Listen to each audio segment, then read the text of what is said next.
되고 낳는 사람이 곧 주는 사람이 되나니 이것이 방도의 변함없는 상도이라. 네, 설교 시간입니다. 정작 반갑습니다.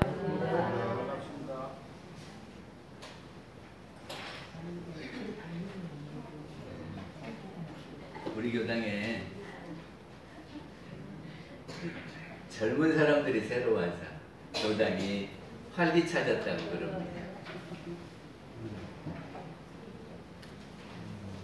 저기 1392년 7월 달에 무슨 일이 있었냐? 뭐 일 있습니까? 아니요.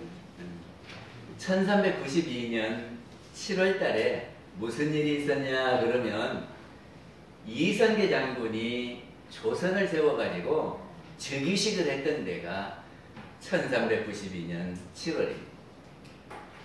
이게 새로 왕이 돼서 먼저 해야 될 것이 뭐냐 그러면 국호를 정해야죠. 그래서 처음에는 고려라 그랬다가 새 왕조니까 새 국호를 정하자. 그래가지고 그때는 명나라한테 우리 이렇게 해도 되겠냐 하고 2개를 해서 보냈대요. 그 중에 하나가 조선이고 또 하나가 화령. 근데 화령이 뭐냐 그러면 그 이성계 장군의 고향인 영흥의 애 이름이 화령이라네요. 그래서 조선하고 화령하고 했는데 조선으로 하기로 그렇게 결정을 했대요. 이제 국호가 정해졌으니까 그 다음에는 도읍지를 어디로 정할 거냐. 근데 그동안에는 개성이 고려의 도읍지가 개성이잖아요. 이게 개성에서 계속 하려니까 기존에 고려시대에 쫙 짜진 그 틀 속에서 거기서 계속하면 고려 생각이 많이 날 거 아닙니까? 그래서 도읍지를 옮기려고 하는데 어디로 옮길까 하다가 그때 고려 때는요 개성이 도읍지고 서경을 뒀어요. 서쪽에 서울이다 그래서 평양이 되었고 또 나중에 동경을 둡니다. 동경이 어디냐 그러면 경주요. 응? 그러다가 그 뒤에 한양을 남경이라 해서 한양을 별궁으로 이렇게 두었습니다. 그래서 이성계 태조가 도읍지를 한양으로 가야 되겠다. 개경에 있으면은 고려의 문신 모신들이 꽉 쩔어 있어가지고 안 되니까 한양으로 도읍지를 옮겨야 되겠다. 그랬더니 백응념, 조준 이런 분들이 반대를 하는 겁니다. 아직 한양에는 도성도 안 쌓졌고 그리 가면 안 됩니다 하고 반대를 했어요. 그래서 못하고 머뭇거리고 있을 때에 권중화라고 하는 분이 전국을 쫙 돌아다 보더니 계룡산이 명승지다. 그러니까는 계룡산으로 도읍지를 옮깁시다 하고 건의를 하는 겁니다. 그래서 태조 이성계가 신하들 몇을 데리고 계룡산으로 가요. 그래서 태조 2년 2월 8일에서 13일까지 5일 동안을 계룡산에 머물면서 쫙 이렇게 보고 여기다 도읍지를 해야 되겠다 하고 결정을 했어요. 그리고 몇 사람을 남겨서 도읍지를 추진하려고 해라 그랬거든요. 그리고 서울로 올라가. 그래서 그 계룡산 거기는 이제 새로운 도읍지라고 신도안 그래요. 신도안. 거기에 궁궐을 짓기를 시작해요.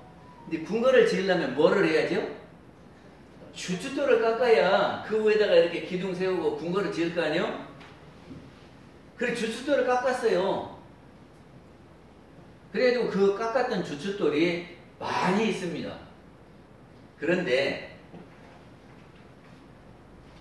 저기가 하륜이 그 이성계 태조의 핵심 신하 중에 한 사람이 하륜인데 하륜이 반대를 하는 거예요. 계룡산은 한쪽에 치우쳐 있어.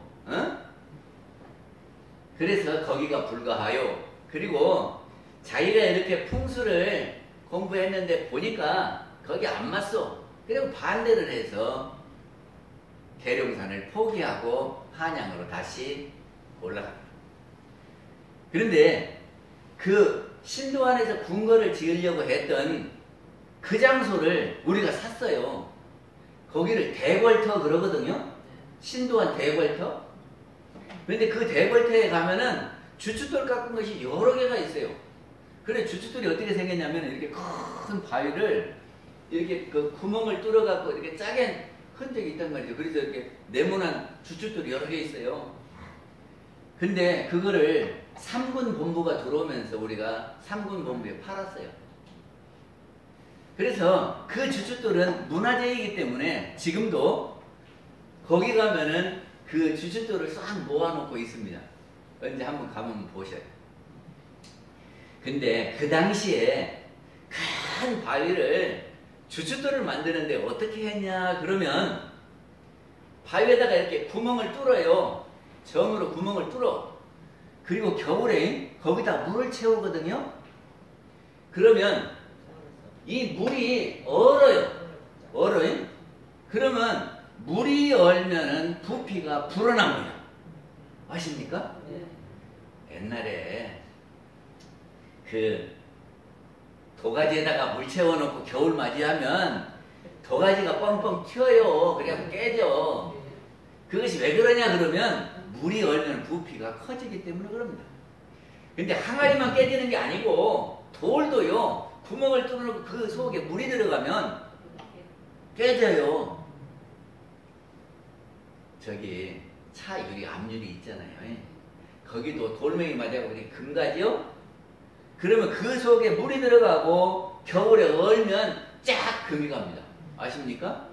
그러니까 돌 맞으면 바로 떼야 해요. 떼지 않으면 겨울에 쫙 갈라져요. 그것이 어떤 원리냐 그러면 물이 얼면 부피가 커진다 하는 원리가 있습니다. 그래서 주춧돌을 이게 큰 바위를 짜겠는데 그 원리를 이용해서 그 엄청난 바위를 자르는 거예요.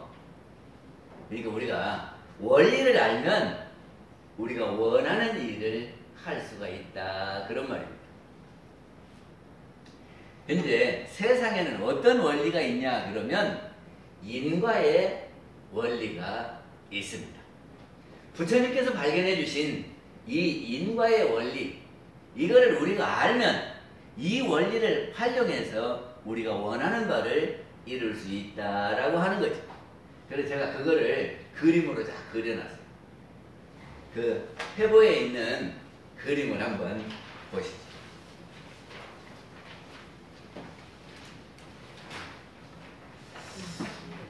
우리 사람은 영혼하고 육신하고 해서 이루어졌습니다. 맞지요? 혹시 영혼 없는 분 계세요? 나는 영혼이 없다. 다 있지요? 우리 산 사람은 영혼하고 육신하고 합해져서 사람입니다. 만약에 둘이 갈라져 갖고 하나씩 있으면 영혼만 떠돌아다니면 귀신 되고요. 육신만 이렇게 누워있으면 시신이라고 그래요. 응? 우리 산 사람은 영혼과 육신이 만나서 함께 있는 게 사람입니다. 그런데 우리가 지금 이 생각 저 생각 하잖아요. 그러면 그 생각은 어디서 나왔냐 하는 겁니다. 우리가 생각을 다른 말로 하면 마음이라 그러거든요. 생각을 다른 말로 하면 마음이라 그래요. 그 마음이 원래 있었습니까? 생겨난 겁니까? 생겨난 거지요? 마음은 생겨나는 겁니다. 생겨나가지고 머물러 있다가 나중에 보면 없어져요. 응? 예를 들어서 내가 빵을 먹고 싶다 하는 생각이 일어났잖아요. 그리고 먹고 싶다 하는 생각이 있다가 나중에 가면은 또 밥 먹고 어쩌고 하다 보면 빵 먹을 생각이 없어져. 그렇죠? 그러니까 이 생각이라고 하는 것은 생겨났다가 머물러 있다가 없어진다 하는 겁니다. 근데 이 생각이 어디서부터 출발해서 나왔냐 하는 거죠. 생각이 어디서부터 나왔어요? 그것이 육신에서 생각이 나온 게 아니고 영혼에서 생각이 만들어졌다 하는 겁니다. 여기까지 아시겠어요? 우리 마음은 영혼에서 만들어진 겁니다. 그러면 영혼에서 어떻게 해서 생각이 나오냐 그러면 대종사님께서 경계를 따라 나온다 그랬어요. 경계가 있으면 영혼에서 경계에 따라서 생각이 일어난다 그랬어요. 그럼 경계가 뭐야? 경계가 뭐야? 근데 우리는 경계라고 하는 말을 많이 안 쓰는 말입니다. 근데 군대 가면 경계를 많이 써요. 경계에 실패하면 가만 안 놔둬요. 그래서 군인이 말하는 경계는, 경계는 보호처가 이렇게 지키는 것 보고 경계라 그래요. 저쪽에서 적이 오는가 안 오는가 이렇게 다 지키고 있는 것을 경계근무 쓴다 그러거든요. 그러면 우리가 말하는 경계는 또 뭐냐? 아니, 세상 사람들이 말하는 경계는 땅을 놓고 여기하고 여기하고 금 그어놓고 여기가 경계야 그런 이야기를 하죠. 그러면 우리가 말하는 경계는 뭐냐 하는 겁니다.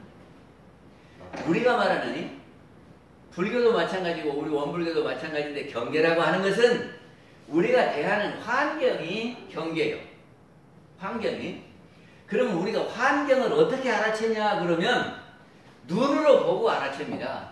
그치요?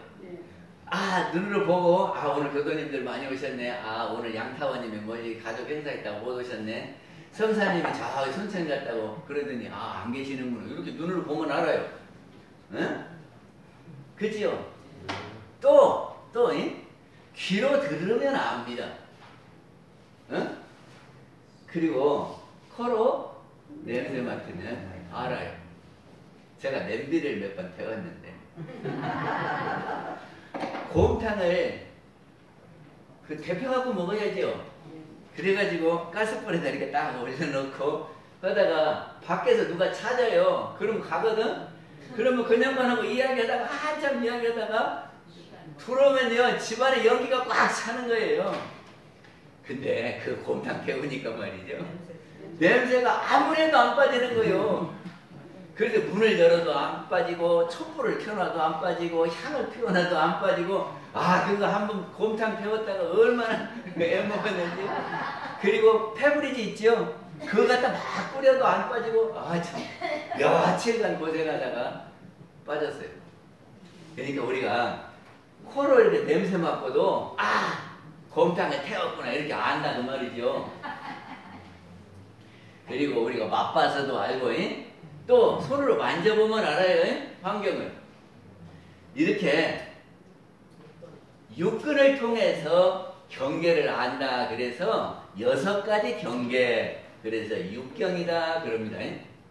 그러니까 안, 이, 비, 설, 신, 의 요것이 환경을 파악하는 것 보고 육경 그래요.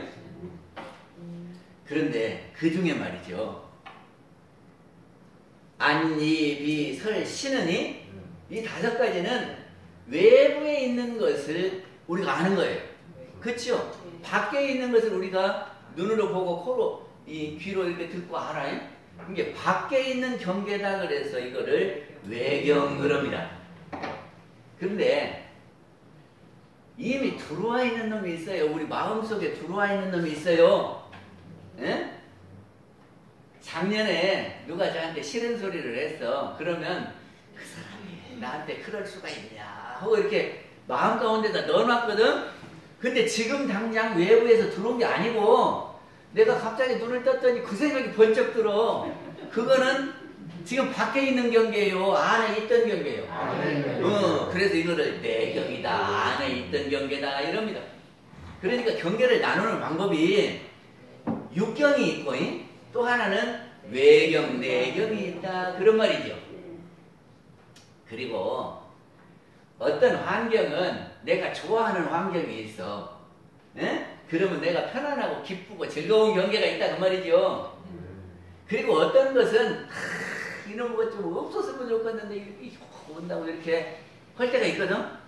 그래서 없었으면 좋겠다 하고 그런 경계를 역경이다 그래요. 그리고 내가 좋아하는 경계를 순경이다 그래요.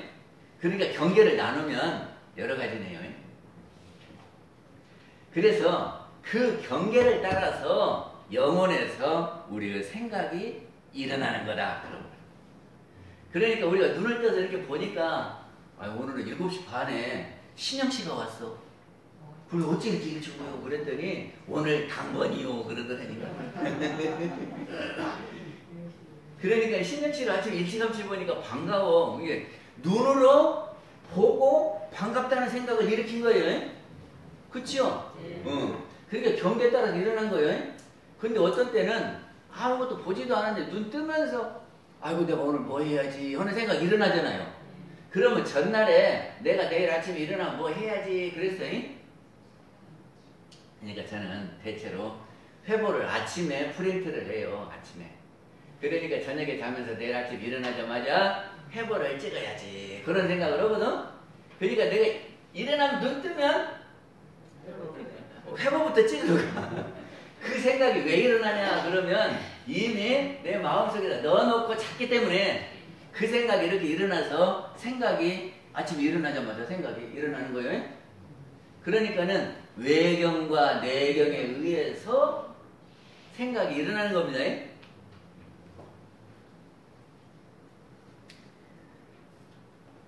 근데 우리가 경계를 대하면은 경계를 이렇게 대하면 생각이 일어나는데 어떻게 생각이 일어나냐? 어떤 생각이 일어나냐 그러면 반갑다 하는 생각도 일어나고 아이고 저 사람 미운 사람이다 하는 생각도 일어나겠죠? 그러면 반갑다 하는 것은 좋은 마음이요? 나쁜 마음이요? 네, 좋은 마음이지. 좋은 마음이 이렇게 일어나면은 말을 할 때 어떻게 하겠습니까? 아이고 신영씨 왔어 이럴 거 아니요. 반가우니까. 그치요? 그러니까는 좋은 마음이 일어나면은 내가 말을 좋게 하게 된다 그런 말이지. 에? 그럼 출발이 어디요? 일어난 마음이 출발이요. 이 마음에서 출발해서 내가 행동을 좋은 행동을 해요. 그러면 내가 신영씨를 아주 반갑게 맞이를 하면 신영씨가 기분이 괜찮겠어요? 안 괜찮겠어요? 아이고 본체만체하고 왔는가 보다 그러고 그냥 아무 말도 안 하는 거 하고 아이고 신영씨 왔어요 이렇게 하는 거다 하고 어쩌겠어. 그러니까는 이 마음이 일어나고 그거를 행동으로 한 것을 심신작용이라 그러거든요. 심신작용이 인이 되는 거예요. 그것이 씨앗이 되는 거예요. 그게 말하자면 마음이 씨앗이고 말은 입으로 심은 거예요. 그 씨를. 그래서 우리 육근으로는 씨를 심는 것이다. 그 말이에요. 그 씨앗은 뭐냐? 일어난 마음씨가 씨앗이고 육근을 통해서 그것을 심는다. 그런 말이에요.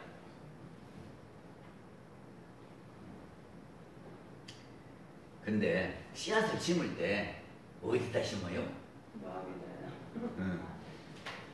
우리 씨앗을 심을 때 땅에다 심어요. 그치요? 땅에다 심어. 근데 땅이 똑같으냐 그러면 땅이 똑같지를 않습니다. 어떤 땅은 모래땅도 있고 어떤 땅은 바위가 막 있는 땅도 있고 어떤 땅은 토질이 좋은 땅도 있고 그래요. 저기 통영에 있는 저희 집에다가 누구 보고 마사토를 갖다 달라 그랬더니 무슨 돌덩이 같은 땅을 갖다가 마당에다 깔았어요. 그러니까는 나무가 잘 안 커. 안 크는 이유가 파보면 밑에가 돌땅같이 생겼어요. 그러니까 이것이 물도 안 먹고 가다가 그냥 나무가 뼈좀 말라. 그래서 이제 그거를 거름을 섞어가지고 그렇게 해놓으면 다시 잘 자라거든요. 이게 땅이 똑같은 것이 아니라 돌땅도 있고 모래땅도 있고 진해땅도 있고 바득 같은 땅도 있고 그래요. 그래서 어디에 심었느냐에 따라서 이 씨가 잘 크기도 하고 안 크기도 한다. 그런 말이죠. 그러면 우리 마음의 씨는 어디다가 심는 거냐? 우리 마음의 씨는 어디다 심겠습니까? 우주 만유에다가 심어. 내가 마음을 사람한테도 심지요. 강아지한테도 심어요, 안 심어요? 반려견한테도 심어요? 그리고 꽃한테는 심어요, 안 심어요? 그러니까는 우주 만유에다가 심는 거예요. 근데 사람한테도 보면이 사람이 좋은 사람도 있고 안 좋은 사람도 있어. 그러니까는 안 좋은 사람한테 심으면 별로 수확이 많이 안 나. 근데 좋은 사람한테 심으면 수확이 많이 나요. 그러니까는 우리가 100원을 심으면 100원이 나오는 게 아니고 잘 심으면 200원, 300원도 나오고 잘못 심으면 50원도 나오고 10원도 나오고 말라서 죽어버리기도 해요. 제 말이 맞아요? 안 맞아요? 맞습니다. 그것이 대종사님이 뭐라고 하셨냐면은 영광에 한 농부가 한 해는 장마가 돼갖고 이렇게 그 천에 물이 확 불어서 사람들이 못 건너. 그런데 나룻배를 가지고 세 사람을 건네줬대요. 그런데 그 세 사람이 이 농부한테 갚는 것은 각각 다르더라. 그러니까 농부가 나룻배로 건넌 것은 세 사람한테 똑같이 해준 일이요. 그러니까 100원어치씩 똑같이 줬는데 하나는 면장이고 하나는 면 직원이고 하나는 소사요. 근데 이 사람이 똑같이 갚는 것이 아니라 각각 다르더라 그 말이요. 면장은 늘 바다만 먹어가지고 당연한 것처럼 생각해갖고 고맙단 말이요. 그런데 소사는 아이고 저 양반이 나 같은 거를 이렇게 건너줬다고 그냥 오면은 반갑게 그냥 면 사무소만 오면 날 쫓아나가서 인사하고 그런단 말이지. 그러니까는 그 사람은 마음에 따라서 심은 것이 각각 싹이 달라요. 그래서 우리는 씨앗을 우주 만유에다 심는데 잘 심어야 돼요. 그 다음에 업이요, 업. 우리가 육근 작용을 하면 그것이 없어지는 것이 아니라 그것이 있는 거예요. 우리가 회사에 취직해갖고 한 달간 일을 하면 그 일한 것이 없어져 버리는 겁니까? 한 달 일한 것이 있습니까? 있어요. 있지요. 그것 보고 업이라고 그래요. 내가 작업한 것이